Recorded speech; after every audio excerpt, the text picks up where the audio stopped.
20 hours from Singapore to O'Hare International with a stopover in Taipei, a business class flight that was little better than a cattle car called economy, and even on my birthday, hardly alarmed me. Returning to Chicago for a brutal meeting with the head of our international stocks and shares trading desk didn't bother me much either. Trying to anticipate what would happen back home did, though. We landed a little after 8:30 a.m. and I caught a shuttle to the nearby Chicago Sheraton Suites Hotel. I had booked the room the night before, so it was available immediately. I dropped my stuff, showered, and headed to the gym. I worked out with weights for 30 minutes, ran on the treadmill for another 30, and then went to shower. This time I stood under the jets for almost 15 minutes before turning off the hot water and dousing myself with cold water until I was almost frozen. Anyone will tell you that April in Chicago can't be called warm, but I endured until my teeth were chattering, then 5 minutes of hot water to warm me up, and I was as close to waking up as I could possibly be. I headed to the restaurant for the American breakfast I'd missed so much for the past 4 months. Between pancakes, scrambled eggs, bacon, and sausage drenched in maple syrup, I drank 4 cups of coffee and headed to J.P. Morgan on Dearborn Avenue, where my appointment was set for 10:30. I took the elevator to the 8th floor, where the private banking suites were located, and walked through the lobby, showing my ID. From there, I was escorted to one of the small conference rooms and asked to wait. So that's how they wanted to play it out. There were 2 cameras covering opposite corners of the room, and I'm sure they were watching me. I tossed my leather briefcase and laptop onto the table, ignoring the polished wood, and walked over to the window. I stood there staring out at the street without moving. They left me there for more than 17 minutes. I know because I reached 1020 Mississippi. In all that time, I didn't move an inch. During my many trips to the Far East and Southeast Asia, I learned a few things. One of them was face. Not to be afraid or show weakness no matter what. Joe Rutledge, Vice President of International Stock and Commodities Traders, walked in, followed by Samuel Young, our corporate lawyer. If it had been just Joe, the meeting would have turned into a brainstorming session on fixing the problem and plugging the bleeding. If it had been Samuel alone, it would have been about how to cover the bank's ass in legal terms. But it was the 2 of them, so someone was going to get fired, and that someone was me. Adam. It wasn't without a handshake. He gestured to a seat and they decided to sit across from me. The battle line was drawn. What the hell happened in Singapore? It wasn't really a question. We sent you there to provide stability for the young ones, and instead, you approved the purchase of $300 million worth of stock in a brand new company listed on the Singapore Stock Exchange with no data other than they claim it's a good idea. Yes. Yes to what? Yes. His face turned from ruddy to purple, and a vein protruded on his forehead. Perhaps you'd care to elaborate? Look, Joe, it's all in my report. The CEO prospect was top-notch. They dotted all the I's and dot all the T's. The management team from top to bottom is made up of experts in the field with nearly 200 years of experience. In addition, the project itself is 50 years in the making, and those numbers have been confirmed by Deloitte and KPMG. I sighed. The oceans have been fished dry, and their aquaculture project is one of the most technologically advanced on the planet and backed by real know-how and capabilities. Then why is their share price falling? He exclaimed. They went public at $17 a share, and now they're trading at $9.55. He tapped his finger on the table. And what did you do? You went out and bought more. Yes, because there will be a rebound, and if the price reaches 25, as my team and I are forecasting, we'll have half at 17 and half at 9.55. That's a potential profit of $267 million. That's almost 90% profit. He didn't understand the whole picture. Joe, we own 25% of all shares. We are the single largest shareholder. A company that's failing, he shouted, sputtering with saliva. That's because the Chinese and, to a lesser extent, the Thais and Vietnamese are short-selling to either sink the company because it's in direct competition with their own fisheries and threatens their near monopolies in Southeast Asia, or to buy it for next to nothing and expand their position in the international fish trade. I prodded him across the table. We need to have the courage to stand our ground. It's just a failure. He shook his head. This isn't the crazy 80s and 90s. We need to trade on confidence and maintain a positive risk ratio. It's all in my report. I pointed it out again. Your report is nothing more than 50 pages of wishful thinking, he accused me. Anyway, it's not just my decision now. The council has approved my recommendation and you're out. And so it was Samuel's turn to let me off the hook. The offer was 3 months' salary and almost 30 days of accrued vacation. effectively giving me almost 5 months of pay. In addition, they would cash in my stock options and pay the difference between the issue price and the current price. All in all, I would walk away with almost $800,000, but with a ruined reputation and zero prospects for future employment, other than at McDonald's or KFC. By 2 o'clock, I had signed all the necessary forms, rolled my 17-year-old 401k into an IRA, turned in all company materials, including my laptop, and was escorted out. I stood on the sidewalk with an empty satchel over my shoulder and a strange feeling in my head like I had a brain aneurysm. I hurried to catch a cab to get back to the hotel, and my imagination vividly pictured me dying in the street with strangers pointing and staring at me. Once in my room, I grabbed a whiskey mini from the bar, mixed it with 7-Up, and poured it over ice. Blasphemy. I know. I sat down to contemplate my options. I was 42. I was too young to retire, but was I too old to start over? There was only one option left, and it seemed like a gamble, but on the other hand, would I have the courage or not? I decided that if I didn't have the courage, how could I expect others to have it? So I went shopping. An hour later, I returned with a brand new laptop that had Windows 11 installed and was ready to play. I downloaded the programs needed to track purchases and sales and got to work. I plugged in a flash drive with all my Singapore transactions, which I had thoughtfully left in my hotel room and away from my employer, and was ready to go. I checked our savings account. It had $50,000 in it. I had $250,000 each in my investment accounts, but it required 24 hours notice. I did so, then sold some blue chip stocks I owned and calculated that with my salary and option payments, I would hopefully have over $1,200,000. The money was due in the next 2 days, and I transferred almost the entire amount into an offshore trading account called Blue Sky International. By the time I finished, it was already 9 o'clock. I ordered a hamburger and a beer from room service and pulled out my phone. It had been off for over 36 hours. That was the longest it had been off in a long time. I considered turning it on, but I was mentally exhausted and incapable of dealing with all that was ahead of me, so I gave it up and instead lay on my bed watching the news. I switched to another channel to see how the world markets were doing, but there was almost nothing I wanted to know about. Whiskey, beer, hamburger, whiskey. Eventually, the jet lag caught up with me and I passed out. The next morning, I had a very early breakfast as my internal clock was still going off. I drank my coffee and turned on my phone. It burst with messages. "Help, Dad, Mom is having a breakdown." It was from Dean and Katie. The message was longer, but the gist of it was this. "What's going on with Jean?" From my dad. "Happy birthday, and why aren't you answering your phone?" From Jean's parents. "Happy birthday, Dad." From Dean and Kathy. "Happy birthday and good luck, Adam." From Team Singapore. "Happy birthday, son." From Dad. "Happy birthday, little brother." From my sister Georgia. More calls followed from Dean, who said Mom was sad and crying but had already calmed down. There were no calls from Jean. No birthday greetings, no explanation as to why everyone thought she was acting weird. It was like I didn't exist. I caught the 8:30 flight to Springfield, called home, and found myself in a hot mess. The kids had left their games, soda cans, and plates all over the living room.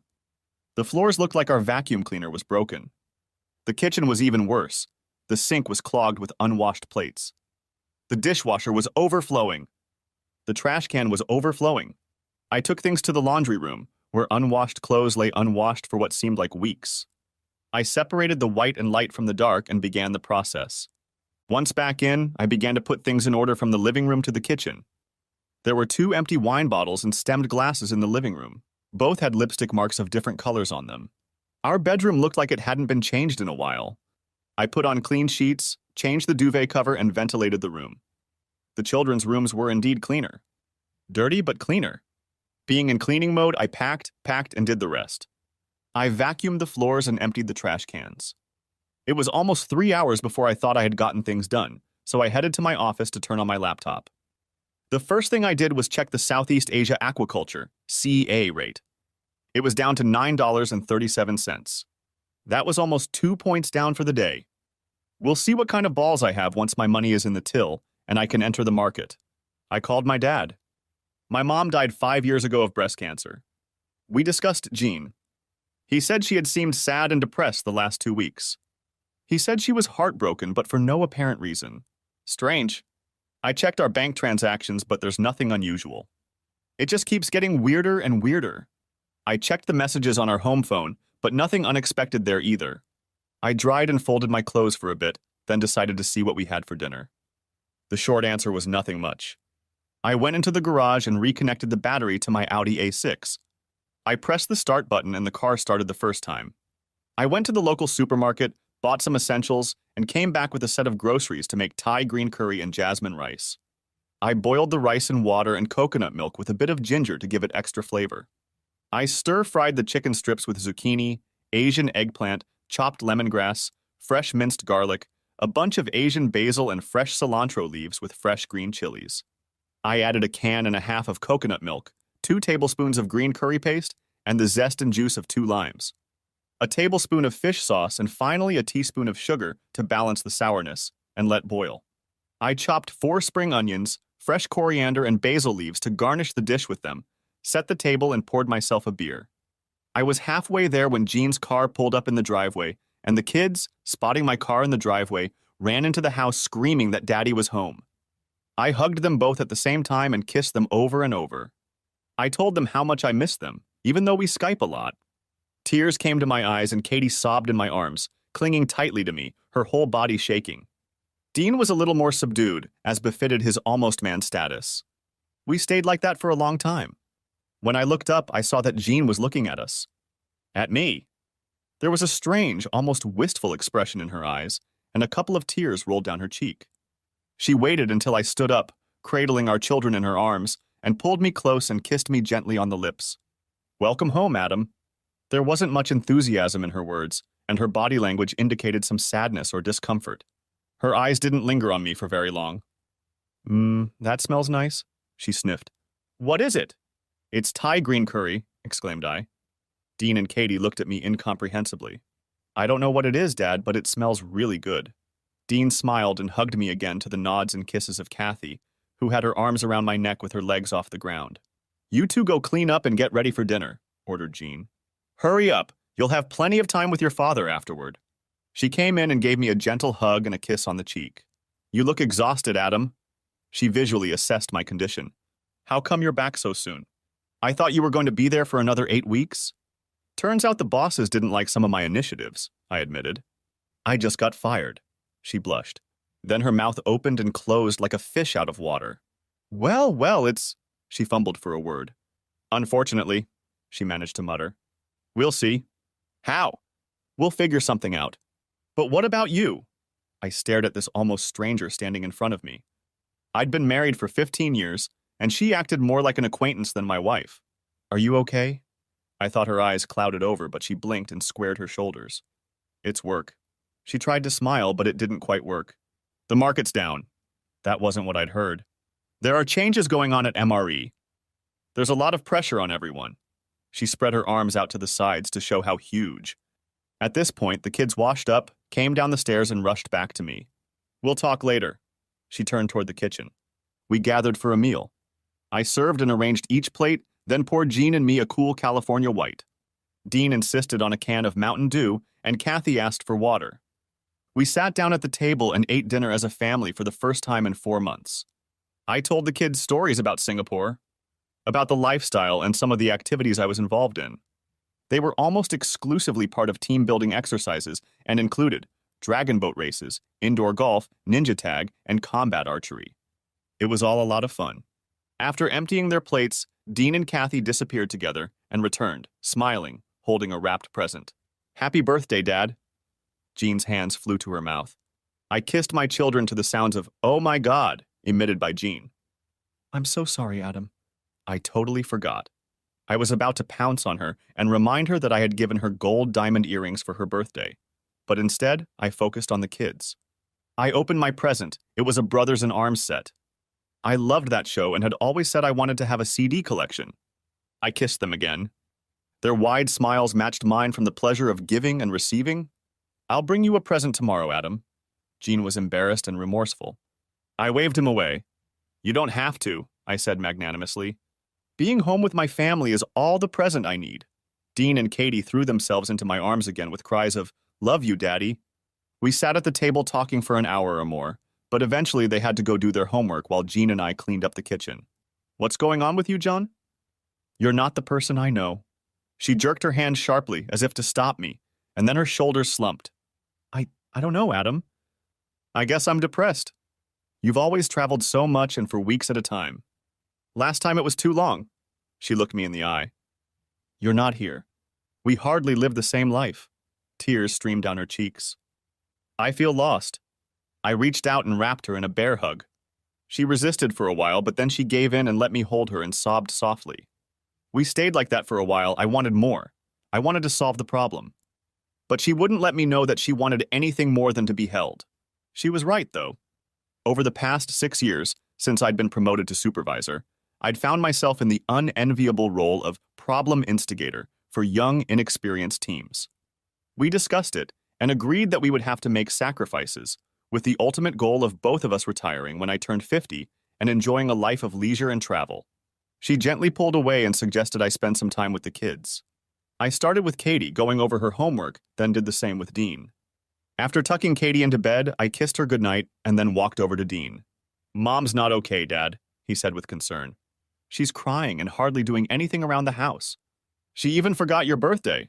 He looked back at the door to make sure we weren't being overheard. I think she's having a nervous breakdown. There were tears in his eyes. Please fix it, Dad. I nodded, even though I had no idea what was going on or what to do about it. As I walked down the stairs, I heard her talking quietly on the phone. She heard or saw me and passed out. Who was that? I raised an eyebrow. One of the girls from the office. She ended the conversation. We looked at each other. She didn't back down an inch. Whatever was bothering her, she wasn't going to discuss it, but she looked like she was angry. Angry at me and trying to hide it. I decided it was a much more serious problem, but I could already feel the jet lag kicking in again, and I still had so much to do. It was 9:30 when I went into my office and checked the Singapore Stock Exchange. They were 13 hours ahead and had been trading for 2 hours already. CA was trading at $9.90. The stock was up a little. I went upstairs and waited for Jean to finish in the bathroom. She washed her face, brushed her teeth and hair, and walked into the bedroom wearing an oversized t-shirt, as she often did when she bothered to wear anything. I cleaned myself up, brushed my teeth, rinsed myself off, and climbed into bed. I reached for her and she tensed for a moment, then pressed herself against me. Please, just hold me, she whispered in a thin voice. I hugged her for a very long time. This was not the woman I knew. Something was fundamentally wrong, but what? Had I been away too long? Was the separation too hard? But she never said anything, not once. Had she fallen out of love with me? Fallen in love with someone else? Had an affair? And then I had a terrible thought. What if she's sick? What if it's a terrible disease and she doesn't know how to tell me? All these thoughts swirled without end. But finally, the jet lag and all the high emotions of the last 2 days took their toll, and I fell into a heavy sleep. I had dreams in which I chased a nameless and unknown shadow but couldn't catch it. I woke up at 4:30 still feeling tired and sick. I decided to go for a run and promised myself to buy melatonin pills from the pharmacy to bring my circadian rhythms back to center time. I was on the road for about an hour, and when I returned, I found Jean gone, carrying a short note asking me to feed the kids breakfast and drive them to school. It was still early, so I went to check my bank account. The money from JP Morgan had cleared, and I transferred it to my offshore account. I checked the CA shares, and not only had they lost their previous gains, but they were trading at $8.99.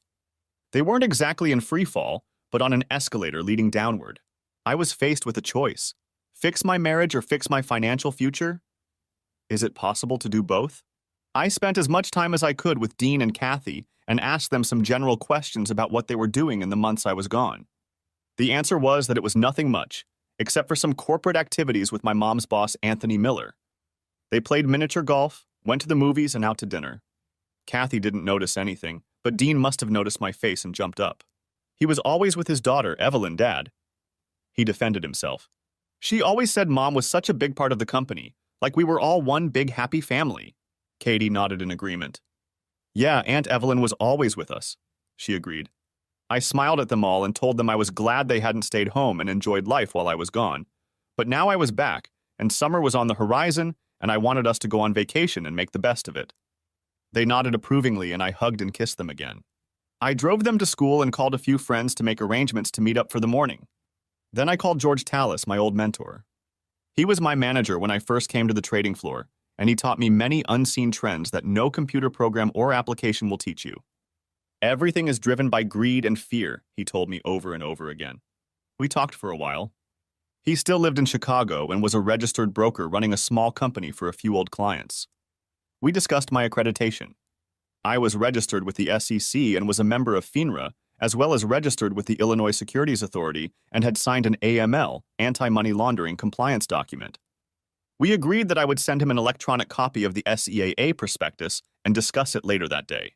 I stopped by the HHS Community Pharmacy located across the street from St. John's Hospital. It was convenient on the way to my first appointment of the day.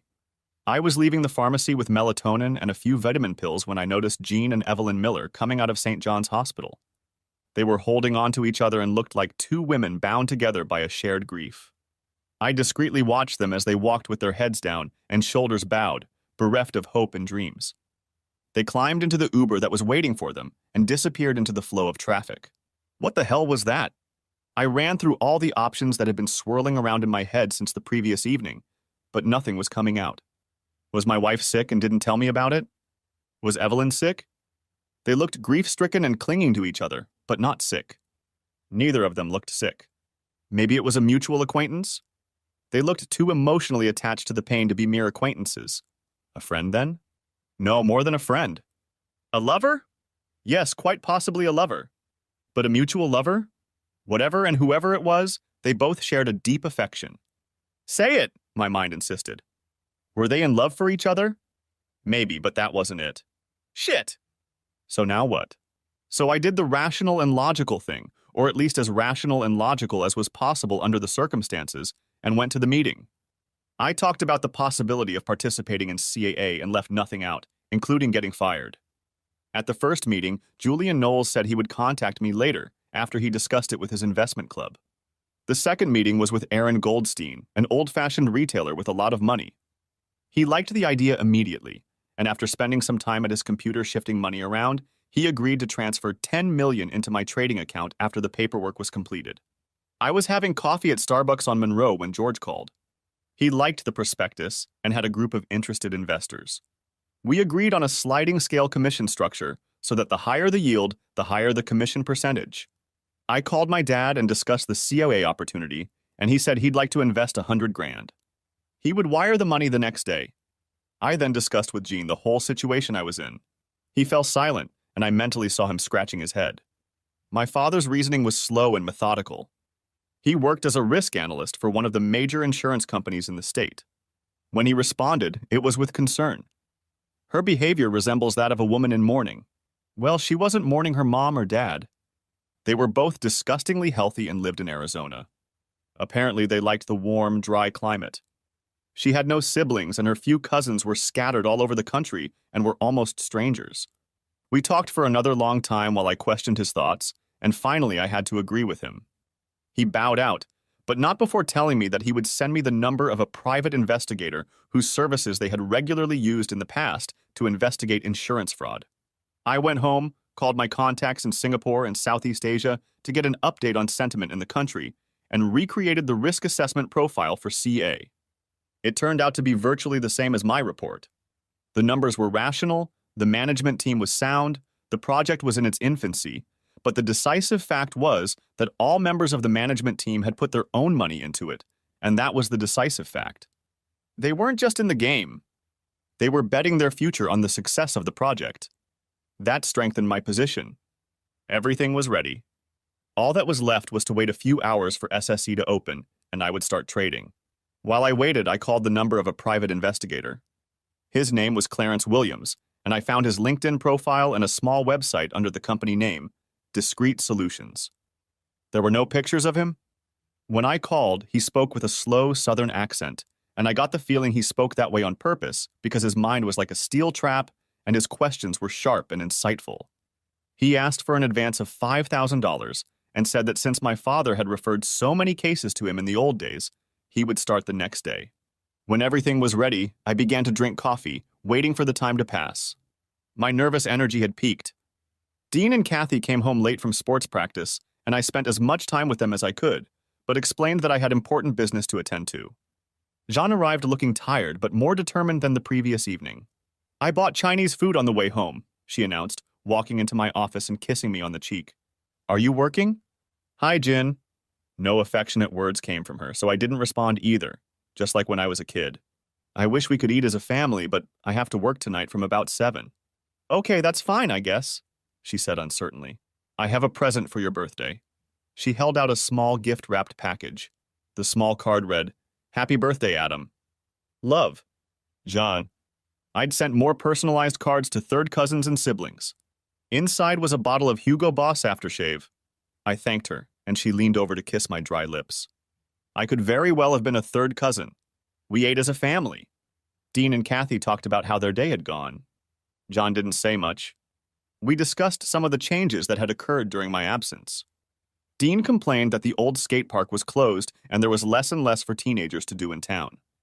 Then Kathy said she thought it was a good thing that Mr. Miller, Mom's boss, had converted the house into a shelter for abused teens. I turned to Jean with a raised eyebrow. Well, yeah, I may have mentioned that, she admitted. Tony wants to set up a conservation project, and this is his way of doing it. She was very superficial in her details, and I sensed she was holding back a lot. I'm surprised. I didn't know Miller was into that kind of thing. I really was surprised. I thought he was from the country club. His wife Lynn started doing it while she was still alive, and he continued after she died.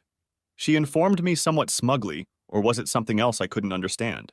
He often used empty houses he owned for it, but now he wants to convert one of them into a permanent establishment. Why? Why not? She almost pounced on me. It's a great cause and much needed. It doesn't seem like the city or the state does much. A lot of these teenagers end up on the street, she wanted to say, but stopped when she heard young ears perk up at the table. I threw a glance at Dean and Kathy, nodding my head toward the door, and they withdrew to give Jean and I a chance to have an adult conversation. Why now? That's what I meant. I looked at her intently. There was something about it. Something she wasn't saying. Her face became impassive and something flashed in her eyes. Now the opportunity has presented itself. She nodded, as if to confirm the rightness of her words. Ah, good. That certainly sounds like a great idea. Springfield sure could use it, said I, smiling at her. She smiled back as we both got up to clean up the rest of the food. I tried my best to keep a pleasant expression on my face and not frown. She had lied to me.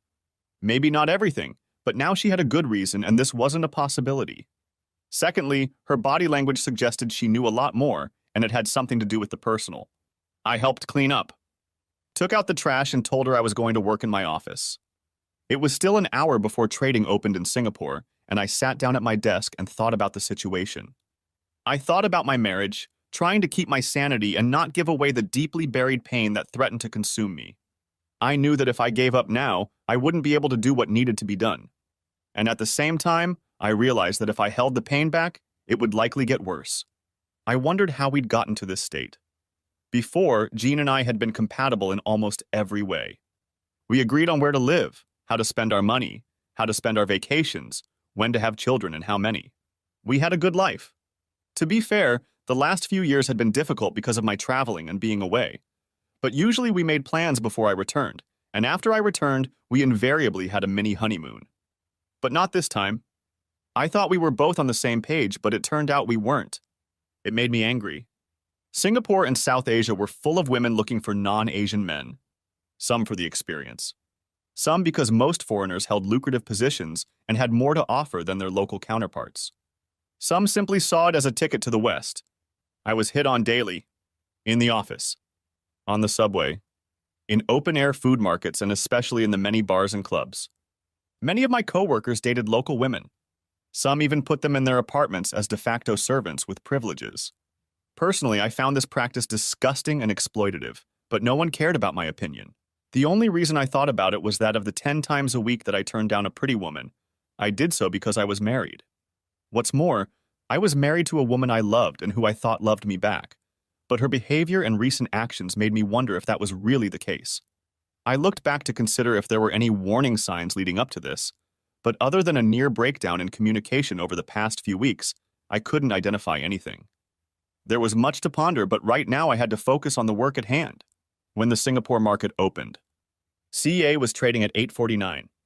I cautiously and methodically walked inside. There were many sellers and very few buyers, and any large purchase could cause unrest. I had over 30 million to play with. My contacts and George's contacts were top-notch. They trusted our expertise. God help us all. My first purchase was for 5 million from an unknown person. Then an avalanche of stocks hit the market as worried investors hoped to unload and salvage what they could. I was willing to bet it was my old company dumping shares at the urging of the head office. I kept buying at 5 million each, expecting the price to stabilize, but it was in free fall and kept falling despite my purchases. Someone was selling stock they didn't have in hopes of buying it back at the end of the day cheaper.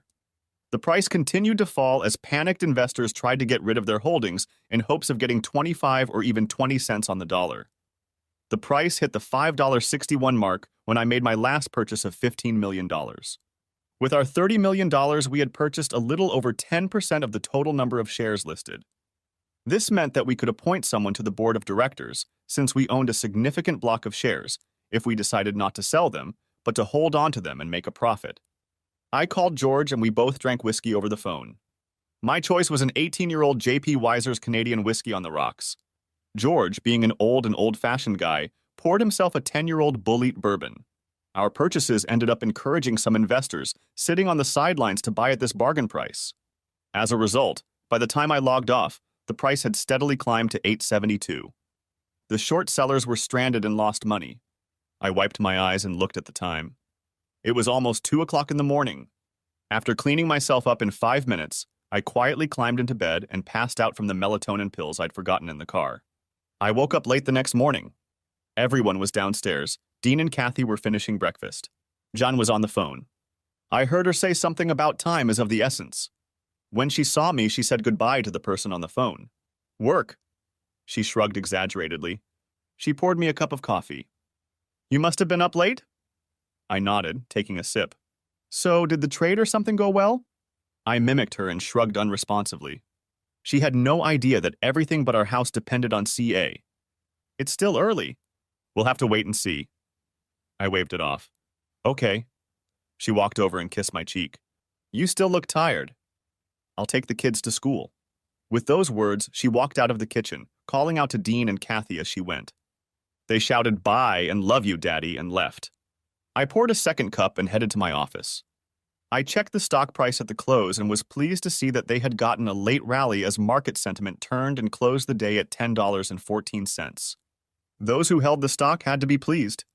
Those who were short selling must have bathed in blood. Good. It was time to stabilize the stock and start trading to its potential, away from the games being played by hostile entities. I washed my face and started sending out emails and making calls. My first order of business was to catch up with our investment crowd. To do this, I started with the Miller Real Estate website. It was business as usual. A vision and mission statement with testimonials from happy sellers and buyers. There was a section about the company's social responsibility program, the essence of which was to help teenagers in trouble. They called it New Horizons House.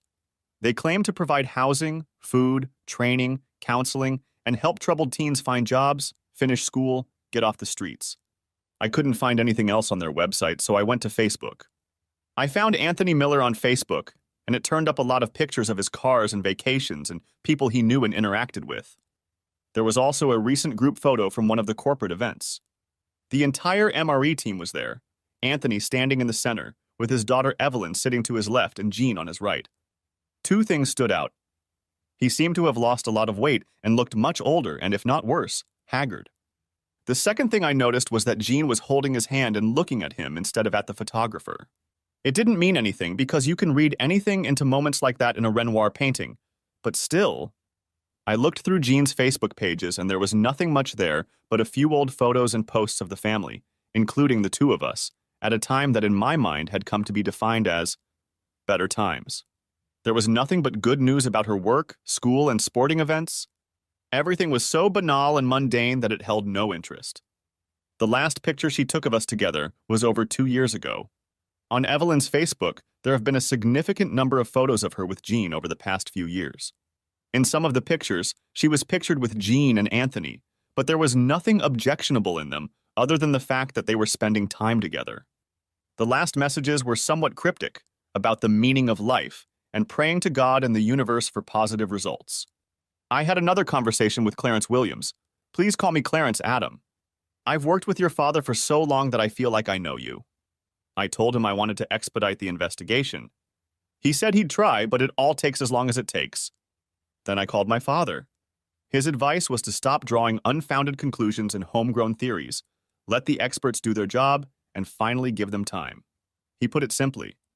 I found myself in a quandary. Should I contact my wife and start fixing what was broken? Wouldn't that lead to more heartache later if I realized I had been played for a fool? On the other hand, if I did nothing and everything could have been fixed, how hurt I would be if I could have made a difference but didn't. There was a hot lawyer's office in town and I called. I got through to a staff member who advised that it was better to fix the marriage than to divorce. There are very rarely winners, she said. Mostly there are only losers.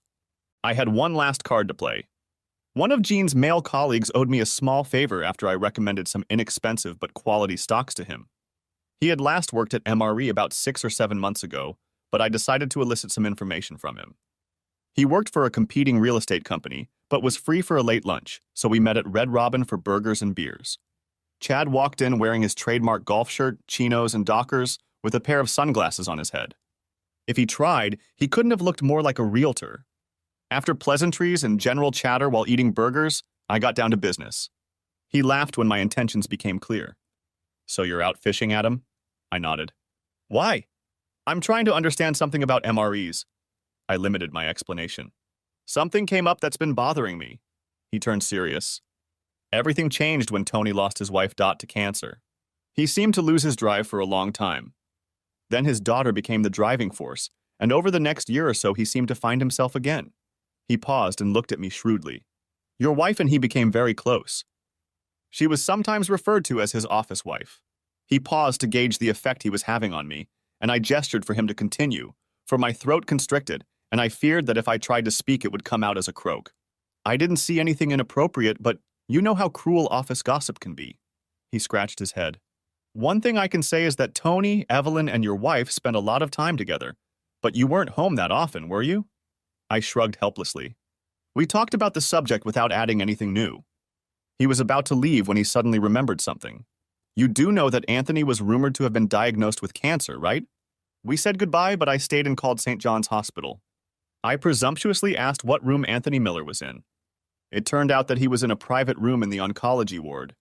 I paid for lunch and headed home. I had a lot to think about. This evening went much like the previous two, except that after cleaning up, I went outside with a whiskey and a charcuterie. For a while I sipped and puffed away. The neighborhood was quiet. Jean came out with a glass of wine in her hand. Can we talk, Adam? Shoot. You went on the MRE website, she accused me. Apparently he was a little more advanced than I expected. I guess if they intercepted visitor data, they could use it to make contact. And? I want to know why. Why what? Why did you go to the company's website? What do you expect to find? I assume you've also checked everyone's Facebook page? She glared at me, daring me to say the wrong thing to start an argument or start a confrontation. We'd been married long enough for me to recognize those signs. What did you expect to find? Exactly what I found. I made a poker face. And what was that? Why are you questioning me, Jean? I'm not interrogating you. It feels like you're spying. Social media pages hardly qualify as private space. I laughed and she blushed. Evelyn said you also went on her Instagram, she accused. Really? Yeah, she took a deep breath and tried to pull herself together. Why are you acting like this? How? Like this right now. Why do you think that, Jean? I looked at her stone-faced and blew smoke in her direction, knowing how much she hated it. She waved her hand, dispersing the smoke, and spilled some wine on her blouse. Please stop, Adam, she began to cry. In a normal situation, I would have enclosed her in a hug, but not this time. Why are you crying, Jean? I looked at her without emotion. You're upsetting me with your behavior, Adam. She growled louder to get her point across, but I only let out more smoke, creating a small cloud. Who are you? I asked her. She tried to formulate an answer, but remained voiceless for a while. Finally, she found her voice. I am your wife, Adam Carter. That's who I am. She looked at me. I'm not sure. I stepped back as she gasped and ran into the house. I finished my drink and went to my office to work. CEA's stock was rising strongly and had risen to $11.92, and it looked like the trend was going to continue. George and I talked it over and agreed that this was a trend, not a spike. I stayed online and continued to monitor the activity in the market. With the exception of the blue chip stocks, which were in a mild uptrend, the rest of the market was volatile, but within expected boundaries. CEA was the only stock showing significant upward movement, but yet it was still far from its listed price. It seemed that we were seeing some profit taking on the part of those who bought low. I texted one of my JP Morgan team members, and he admitted that they had managed to dump about half of the stock at 50 cents on the dollar, but my former boss Joe Ratledge told me to hold the rest and wait, as the trend looked positive, and maybe they could eventually come out in the plus side. We both laughed a little. He said that JP Morgan might eventually want to rehire me and fire Ratledge. That night, I grabbed a spare blanket and slept on the fold-out couch in my office. The next morning, I checked the closing prices on SGX again and was pleasantly surprised to see that SEAA had closed at $13 and a few cents. The trend continued as predicted, and our investors doubled their money.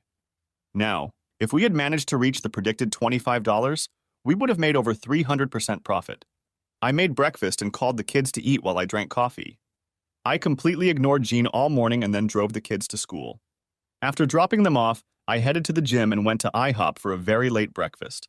I made some calls, and when I got home, I had a 2-hour meeting with George. We talked about starting a combined brokerage company with offices in Springfield and Chicago.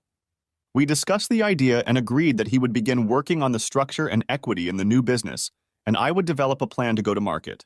I was in the process of drafting the document until late in the afternoon when I heard Jean come in. She was alone. I left Kathy and Dean at the Beckers for the night, she informed me. We need to talk. She invited me to come into the living room. She poured me a bourbon on the rocks and herself a glass of wine. I sat down and waited for her to begin. Usually whoever starts talking first loses, so I sat in silence, sipping my drink until she got excited and started. I don't know what you think I've been doing while you've been away, Adam. I haven't thought about anything yet. Well, you're being very disrespectful and ugly to me. The woman was right about that. Is that how you feel? I raised an eyebrow. Disrespectful? She started to nod, then realized it was hypocrisy and took up the water. I'm sorry, Adam. You're not home anymore. We're like two strangers. She snorted with some satisfaction at her terse description. So after 17 years, we're strangers because I've been gone for 4 months? All the Skypes, all the texts, all the phone calls didn't matter? There was a lot of pressure on me, and you were far away. She wiped tears from her eyes. But you're my husband, and I'm your wife, and that's all that matters. She flashed her eyes, daring to contradict me. She stood up and withdrew. I sat there sipping my bourbon, wondering if this woman had lost her mind. I heard her cell phone ring as she spoke, unable to make out the words. Soon all I heard was the murmuring of the water in the bathtub. It was some time before she came downstairs. She was wearing a soft, knitted gray dress that ended a palm above her knees, a pair of black shoes, and a single string of pearls I had bought her in the Far East a few years ago. Go take a shower and get dressed, she told me. I'll make a reservation at the Chesapeake Seafood Restaurant. I was ready in 15 minutes. I dressed with the feeling that she was on the phone with someone again. I ignored my instinct and bit my tongue. We drove to a restaurant where she started with a gin and tonic in the lounge since Jean had discovered gin. I deliberately beat her to it by ordering a Singapore gin sling. Later, when we were seated in the dining room, she ordered a hot pot of mussels and I ordered half a dozen oysters and a half shell for first. We drank Chardonnay and talked about the kids. She didn't seem very concerned about me losing my job. You're one of the smartest people I know, Adam. I believe you'll find a job quickly. She smiled at me. Apparently, she had no idea that I was now a pariah in the corporation. Anyway, our savings will help us get by until you get settled. I almost snorted with laughter and concern. She had no idea that our entire future now depended on my stubborn unwillingness to admit that I was wrong about CA. Nevertheless, the evening got better, not worse, as we discussed friends, parents, and the usual everyday topics that are the foundation of any marriage. She asked about some of my former coworkers she met at company parties. I shied away from talking about MREs until I had some information. Then it was time for the main courses. I ordered the captain's platter and she ordered the lobster. She treated me to wine and I drank it, wondering if she was trying to get me drunk. Because if she was, she had succeeded. The evening passed easily as we basked against each other. I have to say that if she was having an affair or cheating on me with someone, she did a great job of showing me how much she missed me. She caressed my hand, looked into my eyes, and was 100% attentive. We finished our meal and headed home. I woke up to the smell of coffee and bacon. I pulled on my sweatpants and went downstairs. She was making scrambled eggs and bacon and English muffins in the toaster, apple juice was on the table, and coffee was boiling. We ate breakfast together, and she told me about what needed to be done around the house and in the backyard. After that, she got dressed and went to get Dean and Kathy. I was in the backyard getting ready to start a little cleaning up after the winter when I noticed my phone ringing. Answering the call, I hummed along to the radio. It was Clarence Williams. "Can you talk?" he asked, and my life turned to solid shit. We arranged a quick meeting at a coffee shop downtown. I left my work unfinished, cleaned myself up, and walked in. He was waiting and waved when he recognized me. He was nothing like I expected based on TV shows and movies. He was a small, unassuming man. He was no more than 5'7" or 8, thin, gray-haired, and balding. He wasn't very swarthy, but he wasn't one of those light-skinned black men either. He was wearing dark pants, a shirt, and an old sports jacket. Even his shoes looked like they were bought at Walmart. All in all, he was a nobody. He probably drove a Toyota. However, his high-end cell phone didn't match his outward image, and I inwardly smiled. He had clearly cultivated that image of an unremarkable lowlife. We shook hands, and his firm grip further confirmed my impression of who he really was, as opposed to the image he was cultivating. He cut to the chase without further preamble. "Let's not beat around the bush, Mr. Carter.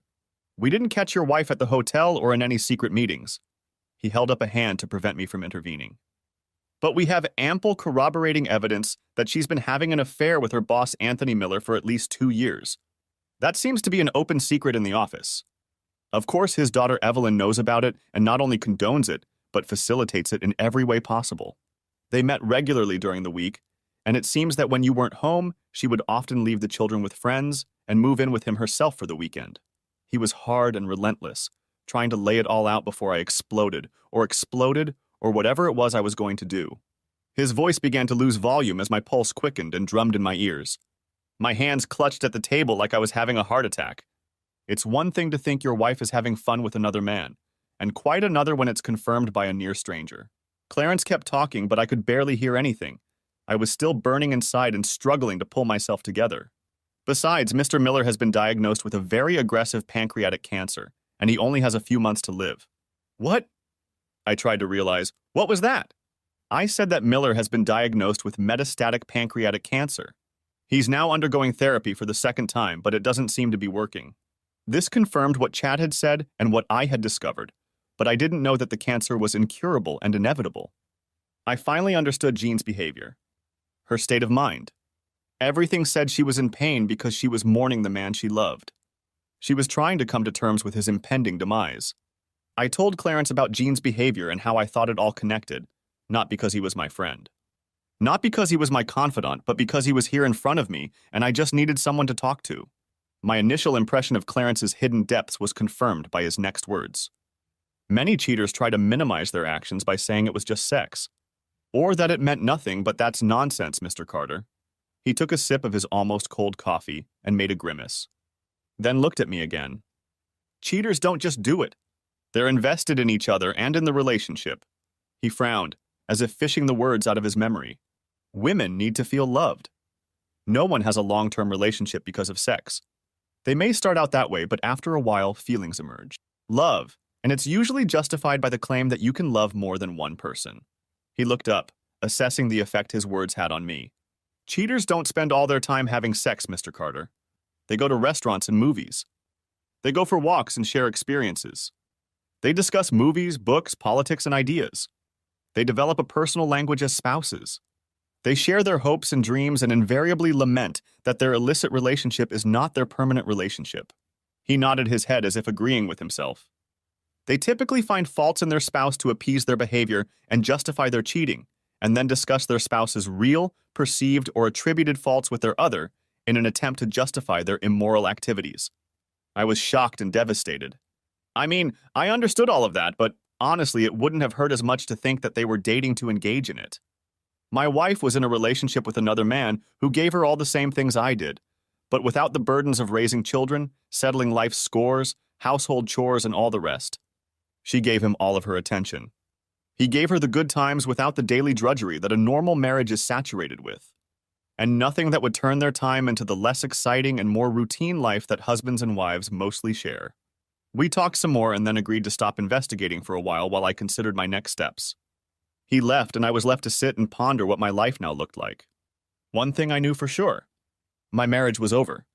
And this delusional reasoning of staying together for the sake of the children was beyond me. As unpleasant as the thought of being separated from my children was, the reality was that 60% of children in the US live in separated or divorced families anyway. I guess mine would be no different. I sipped my rapidly cooling coffee. The pain coursing through my insides was real, and at the very least, it was going to take its toll on Jean and Miller. I did my best to muffle my emotions. These angry, hurt, anguished, and somewhat irrational thoughts wouldn't help me. I thought back to my work in the Far East, where I had encountered quite a few old-style executives. They tended to view business and even life in multi-generational terms. They also behaved much like the Southern Europeans. When two families went to war, there was and would be no reprieve until one of them was completely wiped out. Easier said than done. I wasn't the head of a triad or a godfather in the mafia. I was just an ordinary man living a fairly ordinary life. I didn't have any superpowers, nor did I have some omnipotent ally who owed me a great deal. The only thing that was certain was that I was in this case alone. I asked for more coffee to be brought in and pondered, wondering how I was going to get revenge on a dying man. As far as Jean was concerned, it was simple. Something she loved and treasured had been taken from her. In other words, everything she valued in life. Easier said than done, but a plan had already matured in my mind. But first things first. My real and immediate problem was Miller. I knew he'd made no promises of fidelity to me. He wasn't married to me, he was married to Jean. Yet he knew she was married and went after her anyway, thus disrespecting me, my marriage, and my children. Intelligence had to be done. My anger, fueled by pain, began to flare up again. All of my early psychological evaluations at work revealed, among other things, two traits that needed to be monitored and managed. First, I was risk-averse, which was certainly a double-edged sword to keep an eye on in a company characterized by a conservative approach to trading, and second, I was stubborn to the point of becoming intransigent as soon as I chose a position, and it was these two traits that were driving me now. I retaliated regardless of the consequences, and I would not back down until one side was defeated, even if that side was me. The embryo of a plan began to form in my head. I called Clarence and, without going into detail, asked him to find as many troubled women as possible that the Millers had helped through their program. It wasn't a fully formed plan. It was mostly just another fishing trip, but I was catching big fish. In 2014, I was transferred to our Kenya branch for 3 weeks, and on a free weekend, I joined a local team for some deep-sea sport fishing in the Indian Ocean. There I learned some valuable lessons. You don't go fishing for marlin. First, you fish trolling with brightly colored bonito spoons, the local name for a small tuna known in the US as false albacore and in Hawaii as kava kava. You lure the live musky fish toward you, then thread a line through it, bait hooks along the length of its body, and catch a marlin using it as live bait. On that trip, I was both successful and saddened to see a marlin fighting for its life, and vowed that it would be my only attempt at big game fishing. But the lesson learned from catching the marlin gave me a plan. I drove home, doing breathing exercises until I came to my senses and could pretend I was in the same mood as before. She still wasn't home, and I went about the business I had left undone. Later, she came back with Dean and Kathy, and we fired up the grill and cooked steaks and corn on the cob with coleslaw and warmed baguettes. I spent the day as an active father and a dutiful and loving husband. I was two people living in one body, a warm and loving man on the outside and a cynical bastard on the inside. Cynical Adam decided that since her lover was dead and she feared I might put two and two together, she was trying to do damage control. I was clearly her backup plan. My time with Dean and Kathy was as real as my time with Jean, like a B-movie, but she genuinely believed it. Cynical Adam told me to keep that in mind after the divorce when I was looking for women to hook up with. The next few days turned into a strange existence in which I was simultaneously living a lie and watching myself play my chosen role. I wondered if movie and television actors have similar experiences, watching themselves on screen as a character. On a positive note, George and I sorted out the new trading organization, registered it in Singapore, and transferred the entire SEA portfolio there. But that wasn't the only good news. CEA was trading at $16.33 after the roller coaster ride to market and climbing upward. We had already more than doubled our investment, and as I had hoped, were looking at a threefold return. Given how easily I had sunk into my psychopathic personality, I became paranoid. So I added some significant security measures that required a fingerprint and password, as well as encryption of all my files and emails. I always turned off my laptop and completely deleted all emails that didn't come from George without opening them. Then I would also upload everything I wanted to the cloud and reformat my phone, completely deleting everything and then re-uploading what I needed. After that, all that was left was to research other interesting stock listings and call potential investors I knew from JP Morgan in anticipation of me making an offer to buy some of their business. The only thing I wasn't too worried about was the non-compete clause, as the layoff made it mostly invalid. My marriage front went quiet while I waited for the ammunition to arrive, and it arrived on Thursday in the form of a flash drive from Clarence. The handover was done at a different coffee shop than last time because my paranoia was at an all-time high, albeit for no particular reason. He made a list of 14 women. It was everyone he could find. There were brief biographies, and some even had old photos attached. 5 still lived here. One of them worked as an escort. A prostitute, to be exact, so Miller's intervention didn't help her much. She had a number. I went and bought a cell phone, then called her, and we arranged to meet at a motel on the outskirts of town. She said an hour was $100 and I would have to pay for the room. She arrived on time, 2 o'clock in the afternoon. She was small, thin, and tattooed. Her name was Layla, and she stood in the doorway. "Show me the money." Those were her first words. I pulled $200 out of my pocket, placed the bills on the bed, and gestured for her to sit down. I raised my hand to stop her. "How do you feel about making 1,000?" I asked, but she jumped up, grabbing her bag. "I don't do shit, mister." "No shit," I assured her. "I'll pay for the information." "What kind?" "I want to know about the home for abused and vulnerable women you were in a few years ago." She wasn't sure, but after some thought, she agreed and told her story. Briefly, she said that she left home as soon as she left school because she hated her stepfather and ended up on the streets. Eventually, having lost all hope, she began selling herself for food and lodging. One John, when she didn't want to do what he wanted, threw her out on the street like trash. She was found by passers-by who called the police. They took her to the hospital, and someone contacted Mrs. Miller, who offered her a place in the house once she was discharged.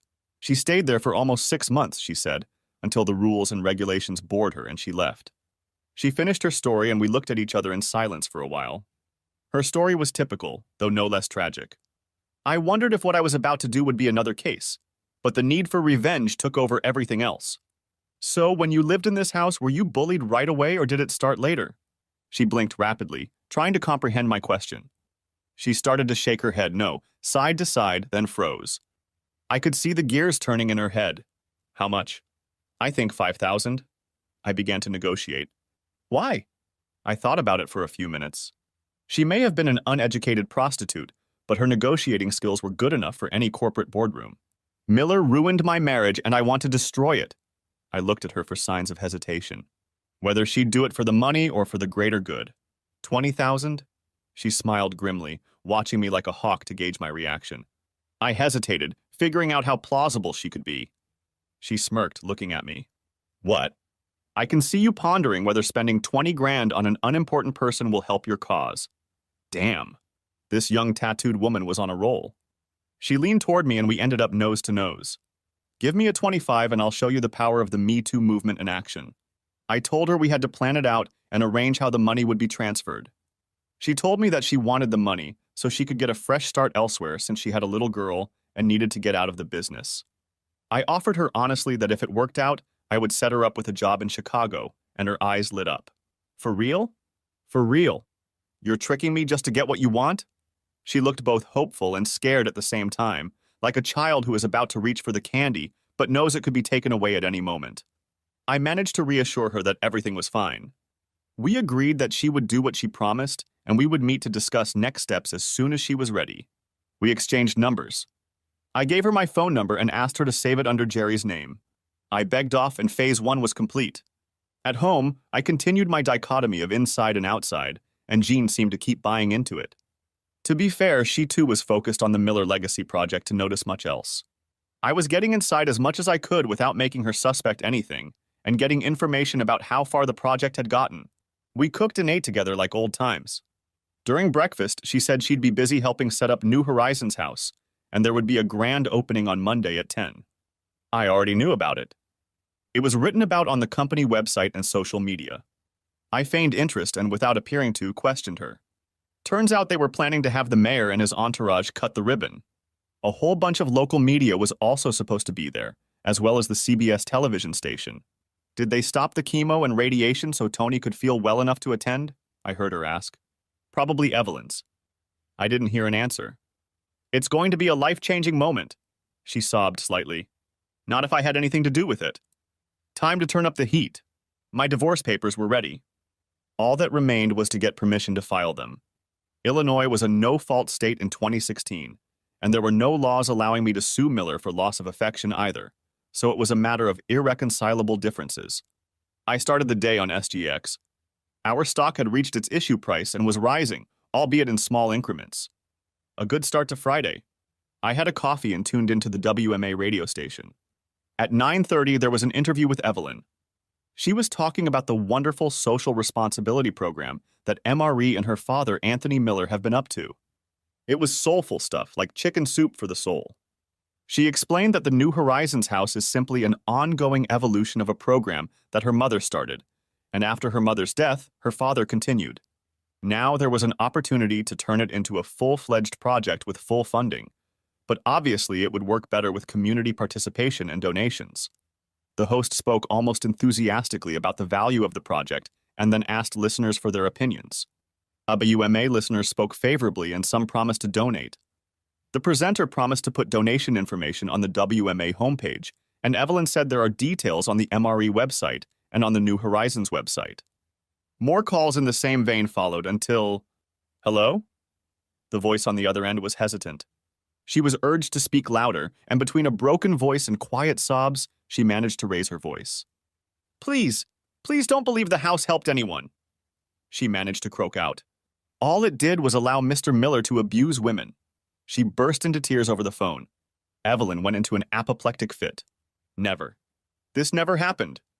My father is a good man. He would never do anything like this. The caller was still on the line. He did, and more than once. Her voice rose with justifiable indignation and anger. Do you know what I am now? She shouted in a breaking voice. I'm a whore. I work the streets. That's all I'm worth thanks to your precious daddy. Her pain was unbearable. My name is Layla, and your father ruined me. She sobbed, and the connection cut off. The station went into a commercial break. When they returned, the anchor was torn between his original interview and addressing the elephant that filled the airwaves. Evelyn was stunned by this turn of events and tried to explain that it was nonsense and that her father was a good man who would never do anything like that. It was obvious that she believed that, but then again, we all want to believe the best about our parents. All the lines were ringing with people both scolding and praising Layla. One said what you'd expect from a whore. She's clearly trying to make a buck. Some wanted to ask questions of Evelyn, while others suggested that the authorities, whoever they were, should intervene. The talk show host was no fool. It turned from a little low-interest story into an emotional maelstrom, with listeners adding their opinions on what was real and what wasn't. The furor reached its climax when a well-modeled voice came on the air. My name is Rita. I don't want to give my last name on the air. Her voice was shaky but determined. But I left it with your producer so I can be contacted. She took a shuddering breath. Anthony Miller abused me too.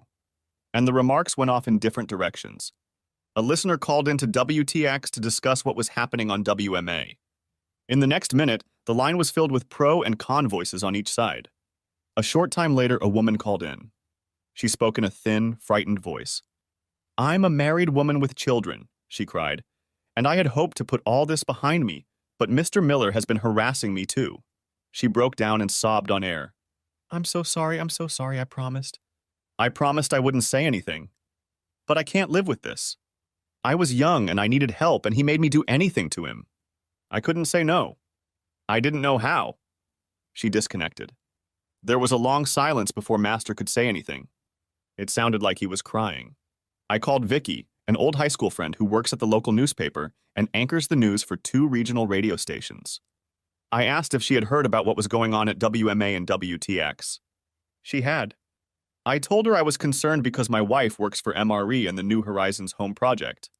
I asked her opinion. She wasn't sure but was going to look into the matter.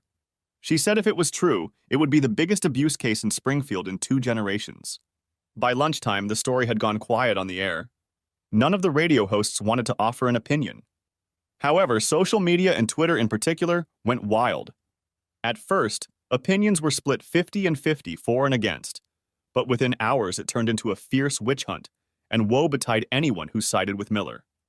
Hundreds and then thousands of women took to the platforms to tell their stories of abuse from a variety of sources. Some were detailed, others were nothing more than an admission of "me too." Some were so graphic that they could be categorized as X-rated. Within hours, it was impossible to distinguish truth from nonsense. The information went viral and spread not only across states, but entire continents. I passed out with a massive headache. I reached for the Tylenol. The day was early and the kids were still in school. From the stress and emotions I had experienced, I was sweating and feeling dirty. I undressed in the laundry room, walked naked to the shower, and collapsed under a stream of warm water. I sat down and cried like I hadn't cried since my mom died. In fact, I cried harder. Losing my mom was a knife to my heart, but it was a knife to my soul. I had crossed a line that could no longer be crossed. Nietzsche's saying that he who fights monsters must be careful not to become a monster himself accurately described me. Miller had done bad things to me, but I had unleashed a firestorm that had already lost control. All I could do now was hang on and pray. I picked up Dean and Kathy and drove home to make chicken stir-fry with noodles and a small oriental salad on the side. We waited for Jean, but there was nothing. I tried to call her, but her phone was off. We finally ate, and I put a plate of food for Jean in the microwave and a small bowl of salad in the refrigerator. Dean, Katie, and I sat down to play the Forbidden Island board game, and Jean was still gone. By 10, the kids had gone to their bedrooms, and I was alone in the living room when she came in. She looked like she'd just been through the ringer. The shadows over her eyes were streaming. Her hair was a mess, and she had the aura of a woman whose world had just crumbled. "You heard?" She sighed with a shudder. "Have you heard all the nasty things they say about Tony?" She groaned, collapsing into a chair. I handed her a large brandy, which she gratefully accepted, drinking half of it in one gulp. "Yeah, sounds like your boss is a predator," I told her in an even, emotionless voice. "Where there's smoke, there's fire." "No, Adam. He's a good man? He would never do anything like this. Time to get to phase 2. Jean?" She looked up from her brandy. "You obviously didn't know the man very well." "You don't know me." I turned the screws. "You and I have no secrets. We're husband and wife, so you know what I'm capable of, just like I know you." I held her gaze. "You may know Miller as your boss, but who knows what he's really like?" I watched the conflicting thoughts and emotions play across her face. No, he's a good man. He would never do anything like that." "I would know." I threw her a helplessly confused look. "But how is Jean?" "How do you know?" "I mean, he's your boss, your coworker. He could be hiding a million secrets." "I haven't interacted with him that much, but I always felt like he was hiding something. He's the kind of guy you wouldn't leave alone with your wife or daughters." She sighed. "And you know, has he ever tried anything with you?" She turned white and I pretended not to notice. No, never." "How can you even ask that?" She tried to snark at me, but ended up just looking dumbfounded. "Because you're a pretty woman, Jean, and if what they say about him is true, he must be very immoral."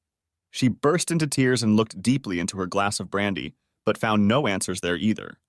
She finished it and headed upstairs tiredly. She said hello to Dean and Kathy and said goodnight, and then I heard the shower running. I finished my cognac and headed to bed. By the time she got out of the shower, I pretended to be half asleep. She came downstairs in her robe. I climbed out of bed and made my way to the landing. She was talking to someone.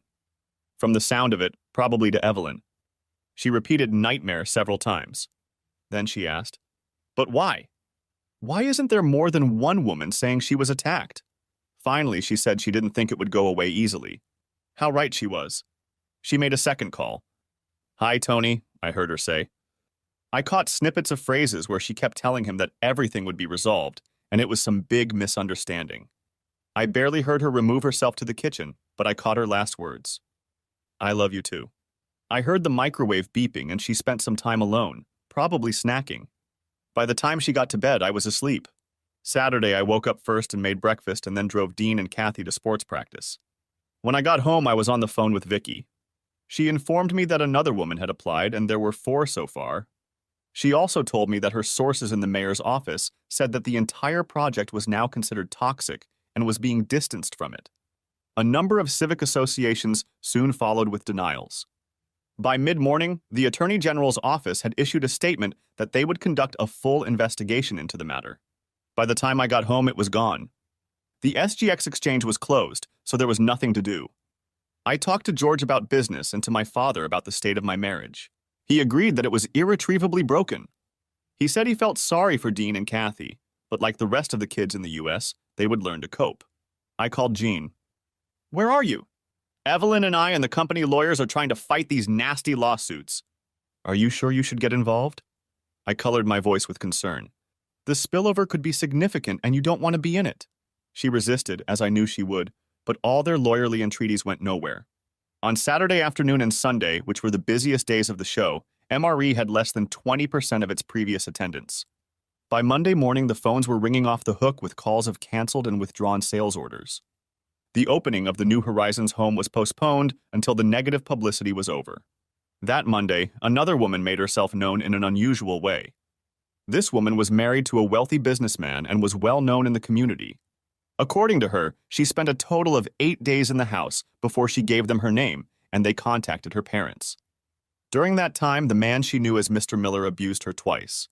She left her lawyer's details for all the women who had been assaulted by Miller to contact him so they could file a class action lawsuit. By the end of that week, 5 things had happened. First, Miller was interviewed by the district attorney at the hospital, after which his condition deteriorated. Second, 3 of the 5 women came to the police and testified. All of them claimed to have been assaulted. Interestingly, all of the assaults occurred within a short period of time, about 5 years ago. Third, the media storm escalated to the point where MRE closed its doors until further notice.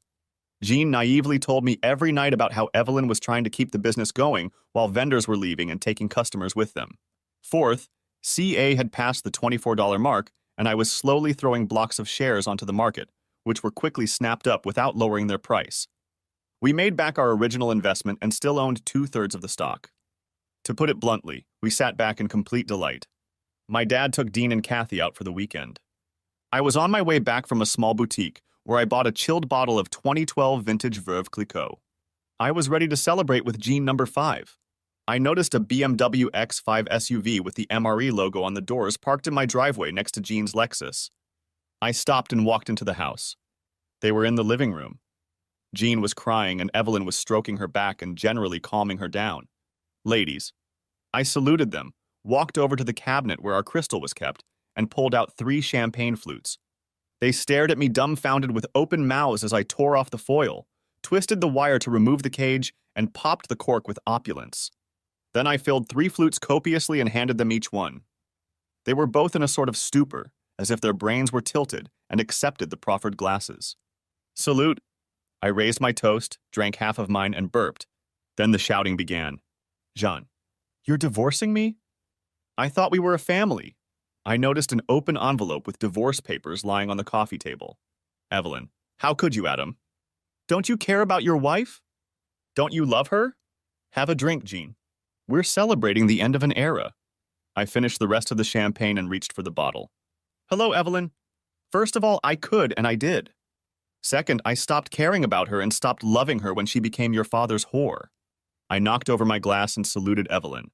"Let's drink to your father's legacy, Evelyn. I hope he lives long enough to stand trial, and then the whole world will know what a piece of shit he really is."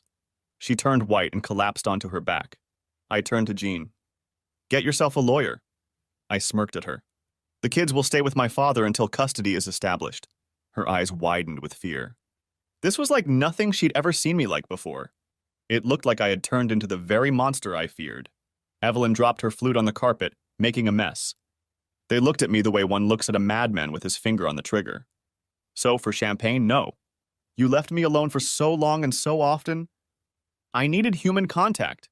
She tried to justify herself but couldn't meet my gaze. "I understand." I laughed humorlessly. "And how do you manage that now?" But then Evelyn came at me again. "And how many women did you sleep with while you were away from home?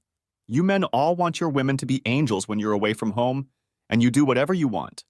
Don't think all men act like the piece of shit who gave birth to you. Just because he was happy to do whatever he could, ruining young women and marriages, doesn't mean the rest of us stoop to his depravity." I stared at her, hoping she would try to object or even pounce on me. I leaned into her face. Your father is a molester, a criminal, a disgusting pig. He'll probably die before he goes to prison. But you, my whore wife, and the world will recognize him for what he is. His legacy project will never take off and his money will be frozen by the courts against future lawsuits by his victims. MRE will file for bankruptcy and cease to exist, and you'll have to move far away and change your name. She trembled and cried at my verbal assault. I bet she wished she was a man to hit me. I wished she was a man too, so I could unleash the rage I'd so carefully contained for the past weeks. In fact, it seems to me, Evelyn, that you probably helped woo these girls the way Ghislaine Maxwell did Jeffrey Epstein. Her mouth worked wordlessly at the horror I was spouting. I think I need to contact the news media to let them know about you. She shook her head from side to side, her eyes widened with fear and horror. No. Please, I didn't do this. It's all a lie. Some kind of mistake. I don't know what these women are trying to accomplish, but it's not true. My father is a good man. I turned to Jean. You have 2 hours to gather your clothes and leave. When I return, if you're still here, I'll call the press and make a statement. Moreover, I will invite them to interview you about your involvement in this horrible crime. Screw you, she spat at me. I have nothing to apologize for. Well, except for cheating and lying. I'll move out, but I'll hire a lawyer first thing, and then we'll see who gets what. Oh God, Jean found the strength. 2 hours, I promised her. I got out and headed for the car, but had only gone a few blocks down the road when all the unused adrenaline in my body caught up with me, and I gasped and shook. This went on for about 15 minutes before I got my body under control and was able to move on. For a while, I drove aimlessly around the city. Eventually, I pulled myself together and called my father. I told him about Jean's handing over the papers and reiterated that he should keep Dean and Kathy with him until further notice.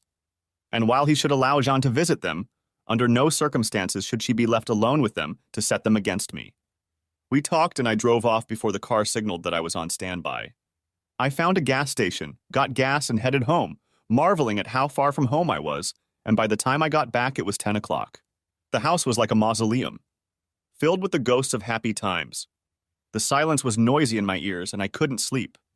2,500 years ago, Socrates had said that life without exploration is not worth living, and I lay in bed, trying hard not to explore myself or look too deeply into my psyche because of the furor I'd made for revenge. The only thing I knew for sure was that things had gone too far and there was no stopping it. I was afraid that what was happening on social media was one thing, but if it went to court, things could unravel or fall apart. Would I not find myself implicated? I felt the need to get Layla out of town to at least eliminate my direct connection to the issue. Having decided this, I managed to sink into a half slumber. Waking up the next morning, I felt almost as tired as the moment I climbed into bed. After my morning rituals, I headed downtown to get some breakfast. I called the kids. They were doing well, but Dean already suspected that all was not well at home. I promised I'd talk to him and Katie soon. Over a cup of coffee, I reached Layla on the landline. So, did I do as well as I promised? I admitted that I had. We talked and confirmed that she was flying to Chicago the next day. I had already transferred money from my offshore trading account to one of George's offshore accounts. Then he had transferred small amounts to a bank account she had opened, and Layla was $25,000 richer and off to a job as a property management assistant organized by one of George's investment contacts who owned a number of commercial properties. I was drinking my second cup of coffee when Vicky called. 3 women have sued Miller seeking damages, she informed me. The papers will be served on Monday. We talked for a while. She said she and the news editors were surprised by the timing and how the whole story had unfolded. But she reasoned that it wasn't surprising in the current climate. Once the first woman, Layla, who claimed she was a prostitute, got publicity, the rest followed, as in the case of Harvey Weinstein. I spent the rest of Saturday with Dean and Kathy. I told them that their mom and I would be getting a divorce because she was having an affair with her boss, Anthony Miller. Kathy didn't quite understand what an affair was. Dean understood. She slept with Mr. Miller, Dad? I nodded sadly. Yeah, they've been sleeping together for a while now. Kathy was crying. Dean was unfazed. We packed up and, taking my dad with us, went to the golf course and hit a few buckets of balls. Dean and Kathy used some of my old clubs and both had a good natural swing. After eating dinner, we went to a Greek restaurant and eventually headed to bed. I went back to my quiet mausoleum and had another sleepless night. On Sunday, I got a call from her parents.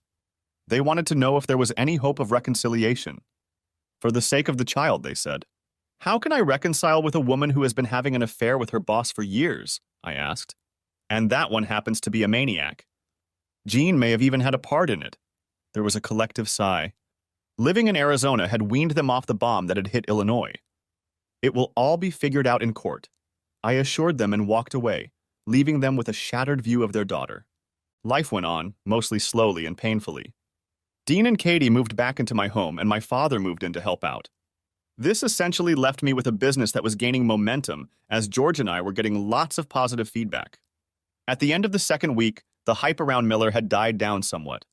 Vicky informed me that a fourth woman had joined the class action lawsuit against Miller. But not Layla, I thought. That was odd.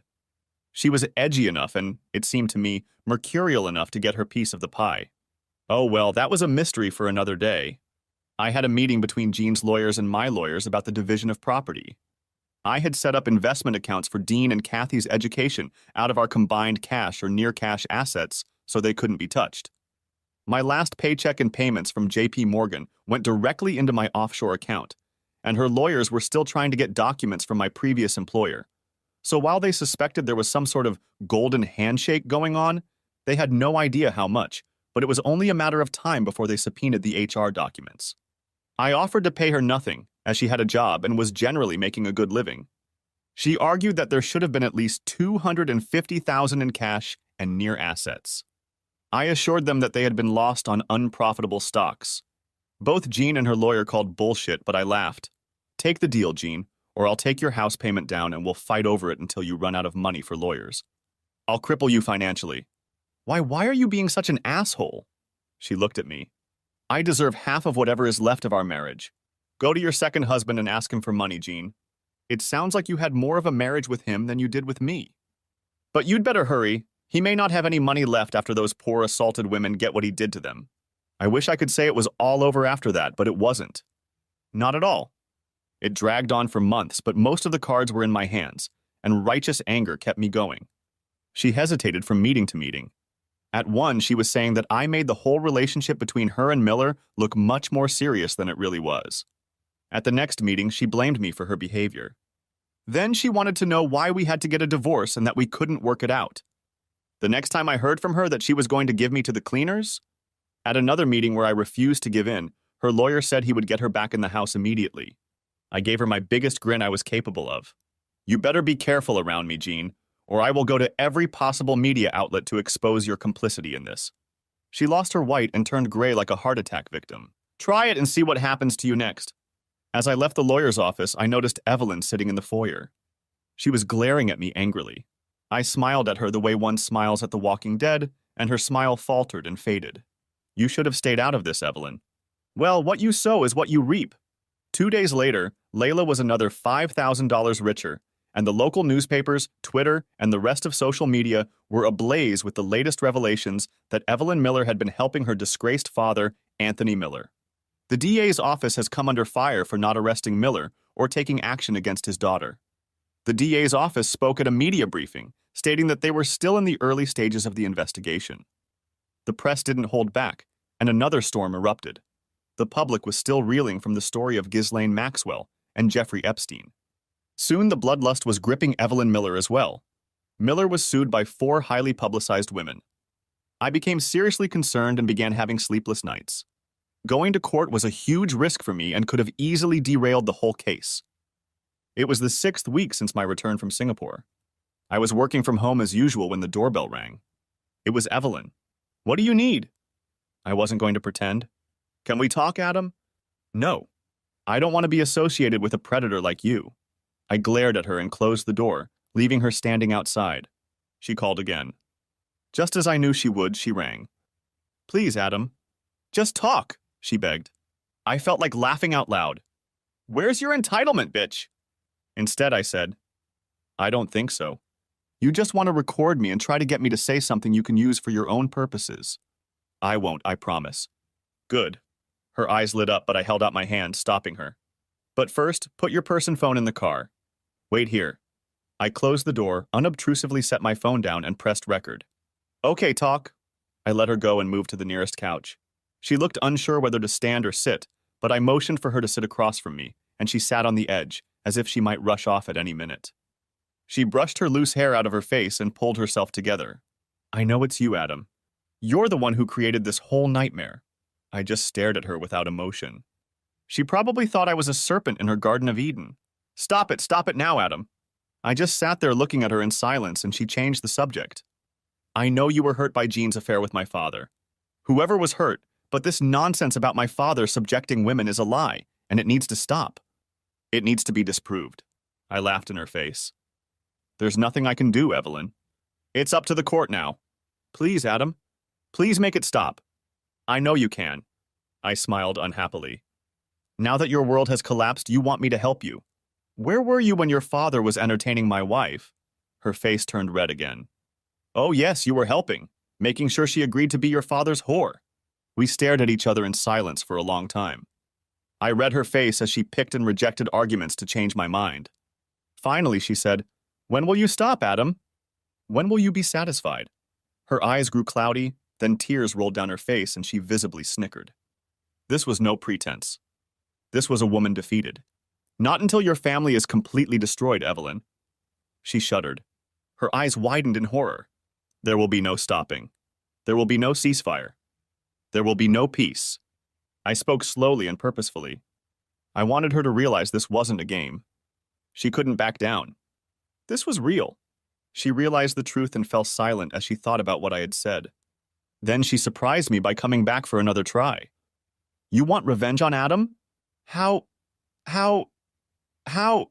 She clasped her hands together and stared at the floor, unable to meet my eyes. She was in her early 30s, unmarried, and had no children.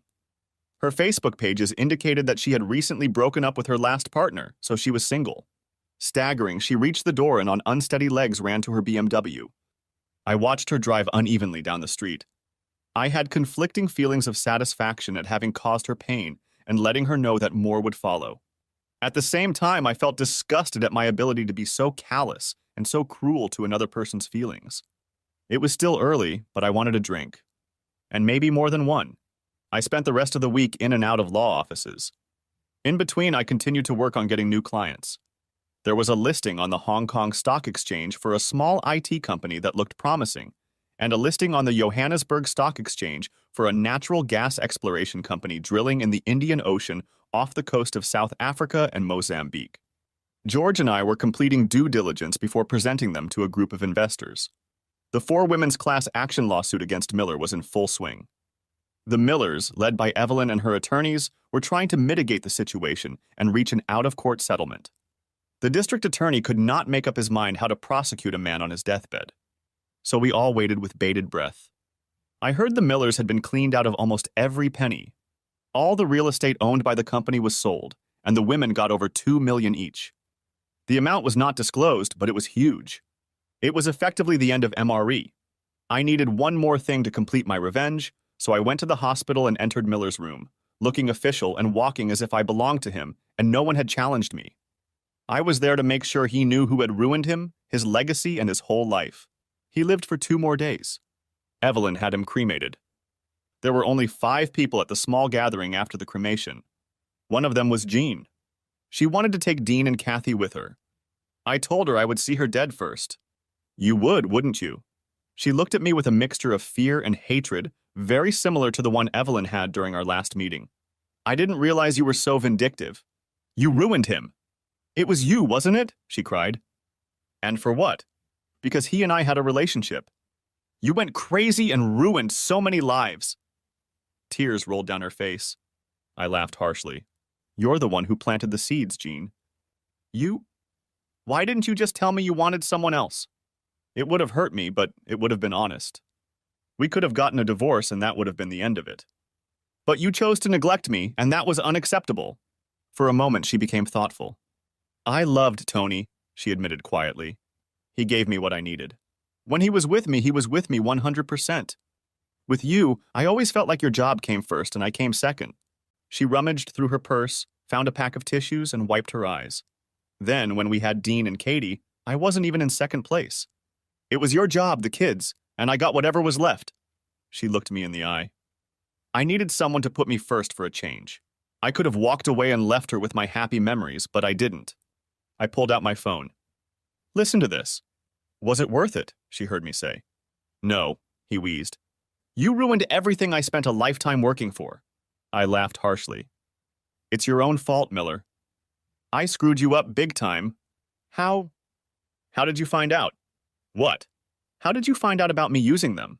There was a long silence while I tried to comprehend what I'd said, and then I started laughing and couldn't stop. I dropped my phone. Then I finally got my laughter under control. I didn't do it. I started laughing again. Oh, miracle. I didn't know Miller. I thought I was making it all up, but now I realize why those 4 women pursued you the way they did. All it took was one little crack, and then it all burst. Screw you, Carter, he wheezed, panting. Those women owed me. He tried to sit up to show he still had some bravado left. Jean collapsed to the floor and fell into catatonia. I walked away. She was no longer my problem. Epilogue. When MRE was getting rid of assets as fast as they could to free up cash, I bought the house they were converting into New Horizons House for next to nothing. It took some effort to get all the players together, but everything fell into place as if it was predetermined. As soon as the deal was signed and sealed, I took out ads in the local papers and went on the radio announcing that I had purchased New Horizons House and would turn it into a full-fledged shelter for abused women. It would be run by women only, and men would have no part in its operations and daily affairs. I renamed it Joy Carter House in honor of my mother. Dad cried and kissed me. Dean and Kathy were impressed. The house was placed in trust. Dad and I and the 4 women who had sued Miller became trustees. They were all more than happy to be involved and contributed some of their newfound wealth to make the dream come true. The local and regional media called the project Phoenix and showered me and the women with praise, although I tried to stay as far away from the spotlight as possible. Besides being a social responsibility initiative, it also helped me look good in front of a judge when it came to my divorce. Jean ended up getting primary custody. I would pay alimony until Dean and Katie turned 18, and Jean could stay in the house until then, but she would have to contribute 50% toward the mortgage payment, and alimony would be 0 for her.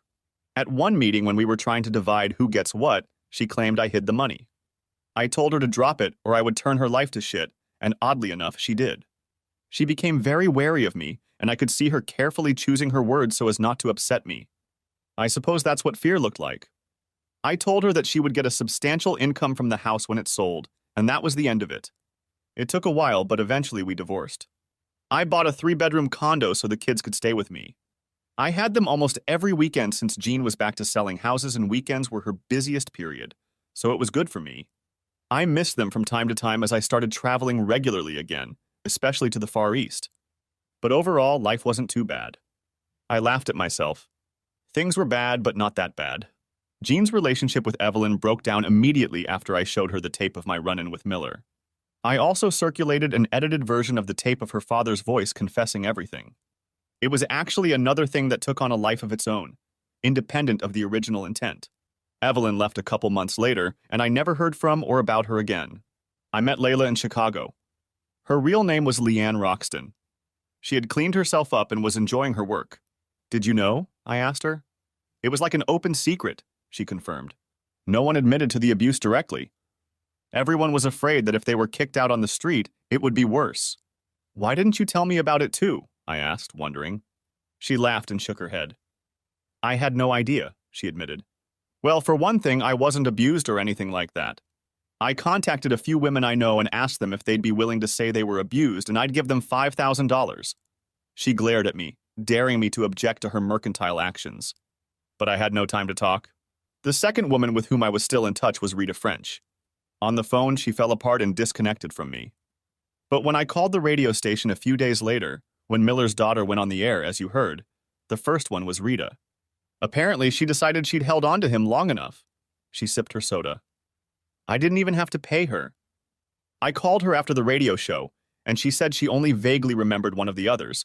But before she could even try to contact her, the Me Too campaign started organically, and once it started, the whole thing just took off with us. You could have made so much money. I sympathized.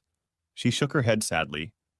By the time they sued Miller, I was in Chicago and honestly had no idea what was going on.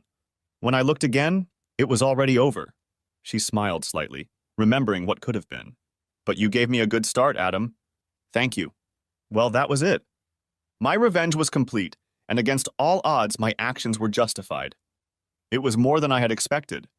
I kept telling myself I wasn't a monster, but was I? The Millers were destroyed, just like in a fictional saga. I learned lessons in revenge and executed them in ways I never dreamed possible. Financially, things were looking up for me. The business was growing, and George was starting to talk about me buying him out so he could retire. Dean and Kathy adjusted to life the way teenagers do. Their focus was on school, friends, and sports. Mom and Dad had already moved into the background, becoming handy ATMs and chauffeurs. Life went on as usual. About 4 years after the divorce, Jean began dating an older man. For a while, they lived together. After a few years of living together, they were married. Dean and Kathy said he was a nice guy. I was single and had no fantasy, which meant I wasn't seriously dating anyone. I guess I still had trust issues. After a long time, at my father's insistence, I started seeing a trauma counselor and began the process of improving my attitude and life in general, but I still have a long way to go. The end. Thanks for watching. I hope you enjoyed it. So subscribe to my channel and watch the next video.